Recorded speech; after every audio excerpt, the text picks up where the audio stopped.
Bonjour à vous tous. Donc, l'ALEXO, c'est l'Organisation arabe pour l'éducation, la culture et la science. On se plaît à dire à l'ALEXO qu'on est l'UNESCO du monde arabe. Donc, nous existons depuis bientôt 40 ans. Le 25 juillet prochain, on fête nos 40 ans. L'ALEXO fête ses 40 ans d'existence. Et l'ALEXO, comme l'UNESCO d'ailleurs, a vu le jour sur une idée du patrimoine. Mon ami Zahabi saura mieux parler que moi de la relation de l'UNESCO au site d'Abou Simbel. L'ALEXO aussi, dans son acte constitutif, a vu le patrimoine d'abord, le patrimoine arabe, le patrimoine des pays arabes. Évidemment, l'idée du patrimoine a fait son chemin après, a évolué, comme disait Béatrice, à plein d'autres secteurs, patrimoine matériel, immatériel, etc.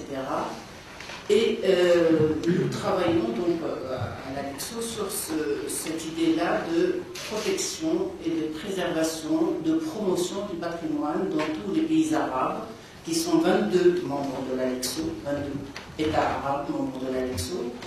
Notre mission, c'est de coordonner des efforts, d'unifier des efforts des États arabes pour la préservation et la promotion de ce patrimoine. Nous agissons beaucoup sur les politiques culturelles des États arabes, par des conférences des ministres chargés de la culture, par des conférences périodiques aussi des experts du patrimoine dans le monde arabe, de toutes les institutions qui se chargent du patrimoine. Nous travaillons beaucoup sur la formation aussi des personnes liées à ce domaine d'activité dans les États arabes. Nous avons un travail normatif, à l'instar de l'UNESCO, qui, bien sûr, aspire à unifier les législations arabes, mais aussi à créer des banques de données des législations arabes existantes et d'orienter ces législations à être en conformité avec les conventions internationales dans le domaine du patrimoine. Nous constituons donc beaucoup de bases de données, nous en avons pas mal sur le site de l'ALEXO. Et le dernier volet de notre activité, évidemment, c'est la coopération avec les organisations régionales et internationales qui s'occupent du patrimoine. Notre coopération essentiellement dans le domaine de la formation va à l'ICROM, mais surtout nos liens sont très très solides avec l'UNESCO. Nous travaillons beaucoup avec l'UNESCO parce que les 22 États membres de l'ALEXO, dont l'Égypte évidemment, sont membres en même temps de l'UNESCO. Et notre travail comme ALEXO, comme organisation arabe, consiste à coordonner les efforts des États arabes dans des rendez-vous très importants à l'UNESCO, comme la réunion annuelle du Comité du patrimoine mondial. Pourquoi on fait ce travail-là? Parce que le Comité du patrimoine mondial est le centre du patrimoine mondial à l'UNESCO, qui a pour vocation d'inscrire sur la liste du patrimoine mondial des sites qu'on considère d'une valeur universelle exceptionnelle. Malheureusement, pour inscrire un site sur la liste du patrimoine mondial, il faut constituer des dossiers très élaborés, etc. Et nous, dans le monde arabe, nous n'avons pas les compétences requises pour instruire des dossiers comme il faut. Si bien que tout à l'heure, monsieur indiquait des chiffres de différence entre le nord et le sud, moi j'en ajouterai un autre, c'est que 80% des sites inscrits sur la liste du patrimoine mondial sont des sites du nord. Or, tout le monde sait que le sud de la Méditerranée est d'une richesse patrimoniale exceptionnelle et universelle.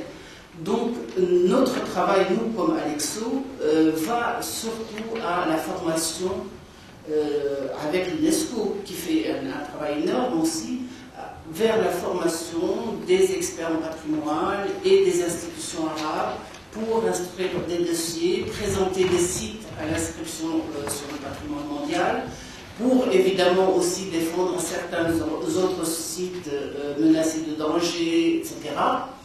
Et c'est un travail de coordination de tout instant qui aboutit d'année en année à cette rencontre au niveau du comité du patrimoine mondial. Nous travaillons aussi avec l'UNESCO sur un rapport périodique qui paraît sur le patrimoine arabe. Cette année, c'est l'année du rapport de la région arabe au comité du patrimoine mondial qui va se tenir fin juillet, début août à Rio, au Brésil. Donc, à Brasilia, excusez-moi, c'est à Brasilia, donc au Brésil, le fin juillet, début août. Et donc, tout ça fait de l'Alexo une organisation qui a pour vocation, je ne fais pas de jeu de mots à bon prix, qui a pour vocation le patrimoine. Et quand Béatrice nous a parlé des ateliers du patrimoine méditerranéen, ça nous a semblé, surtout le directeur général de l'Alexo, M. Mohamed Aziz Benachour, qui est un homme du patrimoine, lui, qui vient du patrimoine, qui a une formation d'historien, d'archéologue, etc., qui, en dehors de ses fonctions anciennes de ministre de la Culture en Tunisie, a produit énormément de recherches sur le patrimoine arabe et musulman, a trouvé que c'était vraiment une idée dans la droite lignée de nos activités, de nos préoccupations, surtout que c'est des ateliers qui vont ouvrir le patrimoine arabe à l'intérêt d'un développement et durable et global, parce que le patrimoine, ce n'est pas seulement une affaire d'archéologie, c'est aussi une affaire de protection et de promotion. Et la promotion maintenant d'un site de patrimoine ne peut pas se faire en dehors de son environnement immédiat et même plus large. Le tourisme, bien sûr, mais toutes les activités qui peuvent éclore autour d'un site sont bons. Ce qui nous a intéressé, évidemment, c'est tous les aspects de ces ateliers, mais un point précis nous a retenu notre attention plus particulièrement, c'est l'ouverture des jeunes au métier du patrimoine. C'est vrai que pour les jeunes, la plupart des jeunes, pour eux, le métier du patrimoine, c'est le métier d'archéologue, et encore, c'est pas toujours très intéressant pour certains d'entre eux maintenant. Or, autour du patrimoine, il y a énormément de métiers qui peuvent représenter des débouchés pour les jeunes, des débouchés intéressants et des débouchés qui pourraient aussi les concilier avec leur identité ou les concilier avec leur identité et avec les autres en même temps. Et c'est là où ces ateliers contribueront, moi j'en suis certaine, à cette idée de découvrir l'autre et de se rapprocher les uns des autres. Bon, on a proclamé cette idée 2010, année internationale de rapprochement des cultures à l'ONU.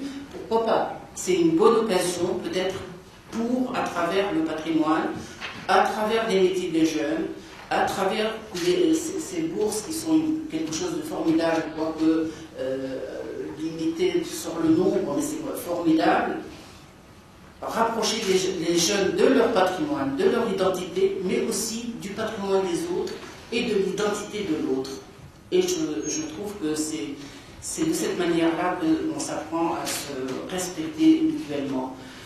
Voilà pourquoi on a tout de suite adhéré à cette idée des ateliers, pourquoi le directeur général de l'Alexo a tenu lui-même à être présent à cette journée du 25 mai.